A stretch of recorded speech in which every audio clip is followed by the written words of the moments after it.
Sarah Lewis. I am based out of the West Coast in Washington State, and I am a religious educator and a spiritual director. Hey, and I'm Linnea Nelson, and I'm on the East Coast in Florida, and I'm also a religious educator and a spiritual director. And we thought we would tell you a little bit about what we think spiritual direction is. So, Sarah, what is spiritual direction to you? It's such a funny name, spiritual direction. So when I first heard it, I thought it meant somebody was going to sit down and like tell me how to do my spiritual practice right. And it's not. So spiritual direction is companionship on a spiritual journey. It's skillful and loving listening.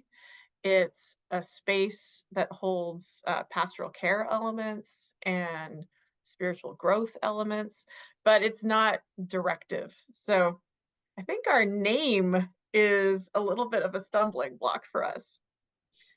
But Linnea, what does it mean to you?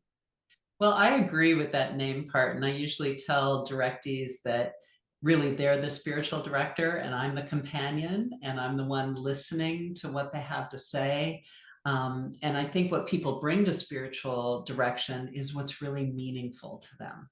And so that can be such a Mhm. range of things. It's like, what are you carrying in your heart? What are you wondering about? What has you just looking at the world with awe or beauty, or what seems missing? What are you yearning for? It can be anything that you bring to a spiritual director, and I find that my role is to hold that sacred container that really just allows you to bring forward whatever is present for you, knowing that there's someone who's going to listen to you carefully and seriously, and also to ask the question that might help you just kind of contemplate it in maybe a new way, and maybe have a way forward on your spiritual journey. So, as we think about kind of these broad definitions of what is spiritual direction, why do you think people come to spiritual direction? Well, broadly, I think it's part of the process of seeking greater depth of meaning, greater depth of engagement with self and whatever larger than self, whatever name you give that. Um, and it can be so particular for each person. But in general, we are just meaning making, meaning seeking creatures. And here with a spiritual director is a witness and a companion, um, occasionally um, a reminder that can bring you back little reminders from your past self.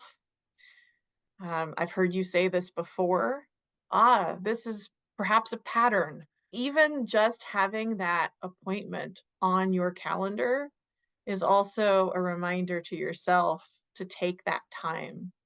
So just having perhaps an accountability element of I will be seeing my spiritual director and I will be taking this time to reflect, to go deeper with my own journey. Mm. I love that description of kind of self care. It's another way that we can provide self care. I also think that sometimes we recognize that we have some armor around us, or we're Mhm. leading with our ego or our intellect, and we have this yearning to lead from the heart and to make soul connections, but sometimes things are getting in the way. And when we can lay down some of our burdens in a spiritual direction session, it feels like we're sharing that. And sometimes it's things that we don't feel either we can speak to someone else, or something that just doesn't come up in regular conversation. And yet it's pulling at us. It's pulling at our spirits. And whatever language we use, whether it's, feeling connected to the universe, to God, to spirit, to inner wisdom, to the goddess, really the language is not, we'll go with whatever language makes sense to you, but Mhm, knowing that really it is that deep understanding of yourself and that deep connection to the mystery, whatever you name it as, that mhm, seems like is really a reason why people will seek out a spiritual director. And I think just another reason, when people are just busy and we are so immersed in the daily news that it is a lot to carry. mhm, And it tears at our soul to know that our climate is on fire and that the world is on fire with all the wars and violence and just disregard for humans all over the world, makes it so that having a place where we can process some of that pain by bringing it to a spiritual director who isn't going to solve your pain, but may hold it with you. mhm. I love what you just said, and yeah, you're so right. These aren't things that come up in everyday conversation. Mhm. Going to spiritual direction is a little bit like going to church. It's creating a space for those deeper engagements with the hard stuff and the transformative stuff and the just larger than yourself and your everyday concerns Yeah. stuff that we don't have another place to engage with.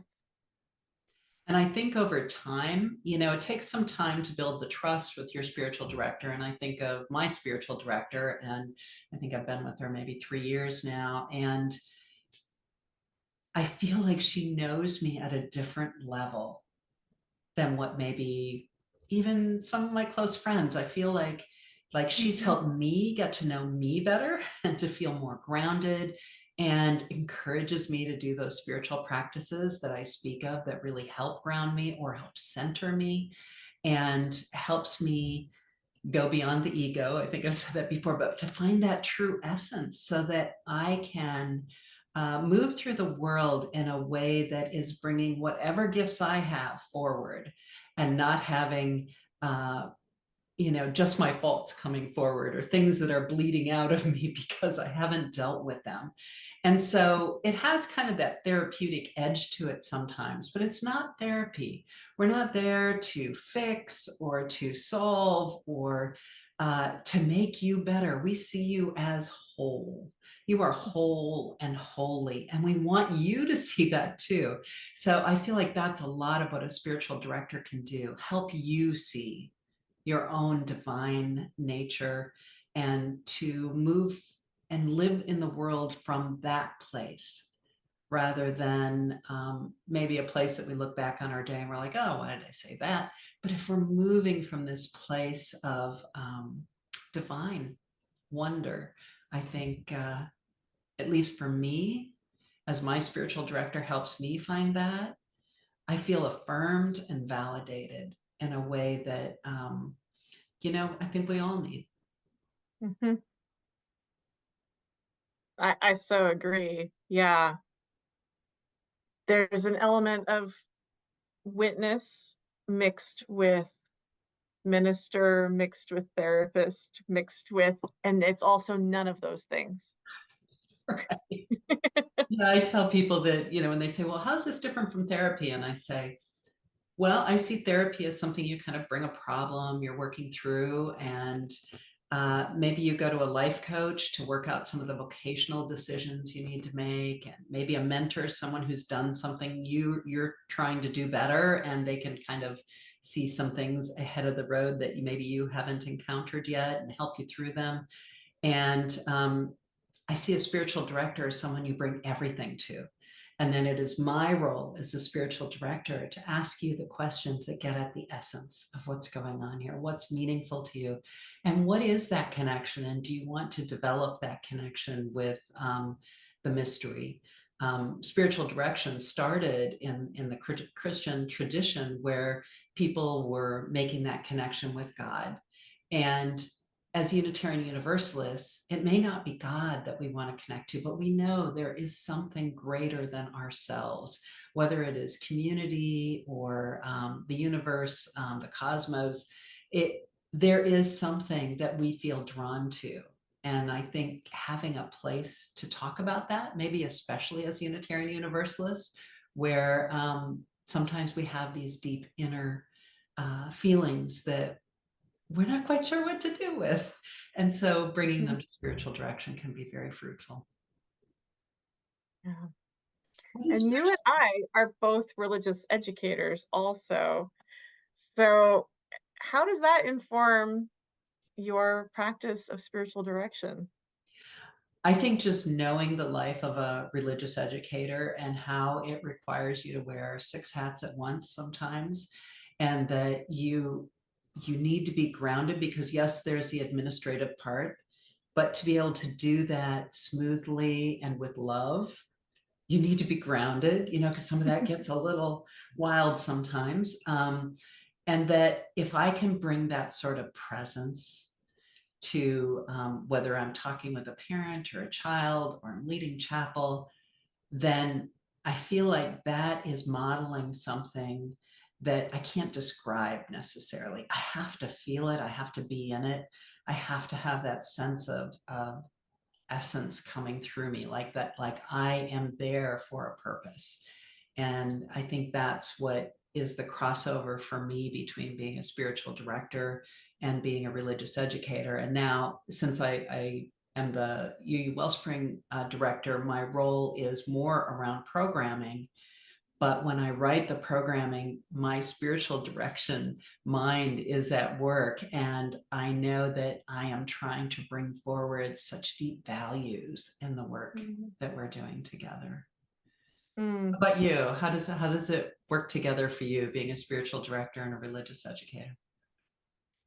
Well, for me, I have my experience and training as a religious educator, and I also have training as a chaplain.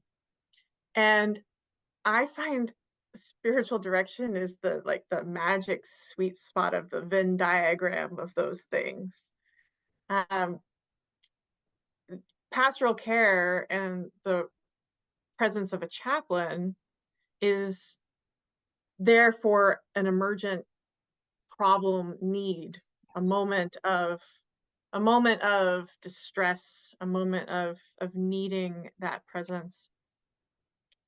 Religious education is a developmental journey through time, through change and transformation. Spiritual direction can be both of those things at the same time. Folks are experiencing a journey and change and transformation, and sometimes they still need that attention to the distress and the grief of the moment. And I love being present to hold space for both. I love that about being a spiritual director, and I love that about receiving spiritual direction as well. It may be that a session is about my ongoing journey of self-discovery and being at one with the universe, or it may be that a session is about this horrible climate change documentary I just saw and how I just need to weep about it. And both are okay.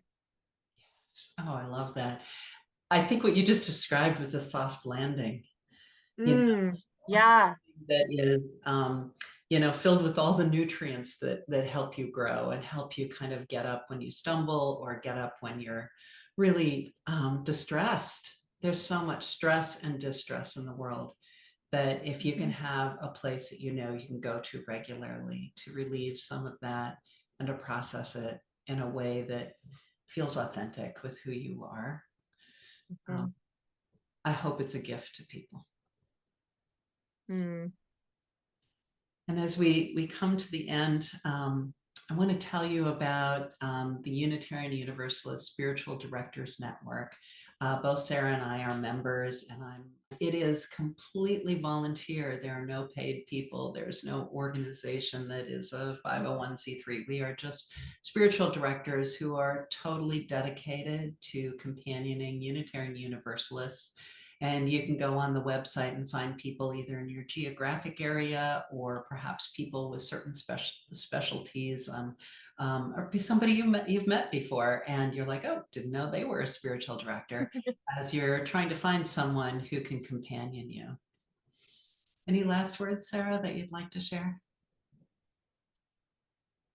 I think just that spiritual direction remains a well-kept secret, and it's such a beautiful thing. I don't think it should be a secret. So, if you have had an experience with spiritual direction, tell that story. Tell that story. Refer your friends to this practice, and just we don't need to keep this a secret anymore.